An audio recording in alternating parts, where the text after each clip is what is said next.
To change vibration pattern of the wake up alarm in the sleep mode in Samsung Galaxy S23 Ultra, swipe down the top of the screen and then tap setting icon, tap mode and routine.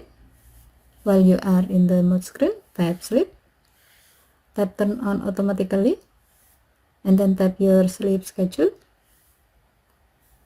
tap vibration. When vibration setting is on, you can see the list of vibration pattern available. Next, select the desired vibration pattern you like to use. Tap the back button, tap save button, and then tap done button to save the change. By doing this, now when wake up alarm in the sleep mode rings, your phone will vibrate with the selected vibration pattern. Okay, thank you for watching. Have a nice day.